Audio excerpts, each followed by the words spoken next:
Trust in the Lord with all your heart, and lean not on your own understanding.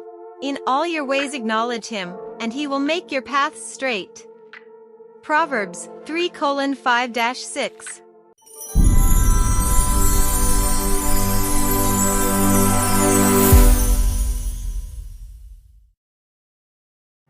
This part of Proverbs is an incredible moment in the Bible as it begins with several instructions for us to have a prosperous life through wisdom. The sage advises how to walk uprightly with the Lord and its consequences, which are the construction of a prosperous and happy life. And that's what we're going to talk about in this video. So if you want to have a prosperous and happy life in Christ, subscribe to the channel to continue receiving new videos from the channel weekly. So let's go. In Proverbs 3 verses 1-4, the first condition for receiving God's guidance is learning the truth about him. The teachings and commandments of God must never be forgotten. Love and fidelity cannot be sporadic attitudes or actions. They must accompany the Christian in every moment of his life. Soon after, it is made clear that God's promise is that he will make our paths straight, but the fulfillment of this promise is related to our obedience to the Lord. We must believe in God with all our hearts and obey his commandments in all situations. Straighten in Hebrew means to make straight.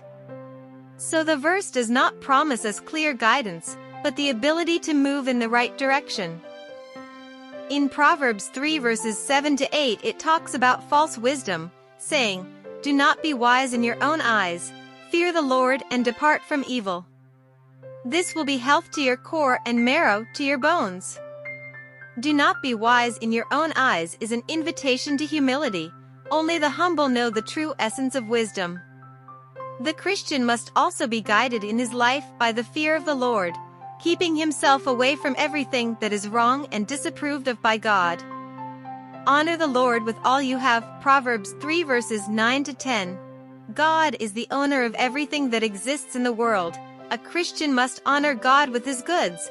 When we stop being faithful in our offering to the Lord, we are showing that in a way we do not trust him. God fills our barns when we return what belongs to him. This promise goes beyond material or financial goods. In the Father we already have everything we need. God's discipline. Proverbs 3 verses 11-12. My son, do not reject the Lord's correction, nor be weary of his rebuke. For the Lord corrects the one he loves, as a father the child he loves. The Christian should never forget that discipline is part of God's plan. Many times we need, just like children, to be disciplined. Where there is love, there is discipline. Have you accepted God's discipline? In Proverbs 3 verses 13-15 we see about the blessings of having wisdom. Wisdom is a gift from God. It must be desired and sought after. Some people know the price of everything, but don't know the value of anything. As a result, they forget what has true value in life and spend their energies behind things that only have a price, but no value. Proverbs tells us that the greatest wealth we can seek here on earth is wisdom. It deserves our greatest investments. In Proverbs 3 verses 21-26 we understand more about God's care and providence. When God directs our way, he is able to keep it. When we surrender to God, our whole body belongs to him and will be taken care of by the Father. It will help your children to keep their eyes pointed in the right direction. It will not allow their necks to turn in the direction that will lead them astray. It will also keep our feet on the right path. Wisdom guides relationships with others. Proverbs 3 verses 27-32. Wise Christians are generous with others, doing their best to avoid unnecessary conflict. When we truly love God, we also love our neighbor. Love is in a hurry to help the loved one. Who loves leaves aside only the beautiful words and is dedicated to making a difference in the life of the other. The Christian should be concerned with building bridges of friendships and consolidated relationships. He should avoid strife, being known as someone who is a peacemaker. Proverbs 3 verses 33-35. Blessing and cursing. The curse of the Lord dwells in the house of the wicked, but the dwelling of the righteous will bless. Surely he will mock the scoffers, but he will give grace to the meek. Wise men will inherit honor, but fools will take shame on themselves.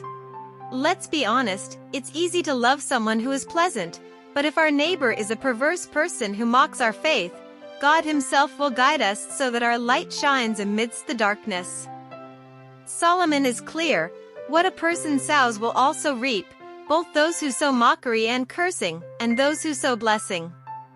I hope this video has explained you better about Proverbs 3 and its incredible teachings for people like you, who wish to have wisdom to have a long, peaceful, and enlightened life by the Holy Spirit of God. And if you liked the video, leave a like and don't forget to subscribe to receive new videos practically every day. Thank you so much for watching this far, a big hug and until the next video.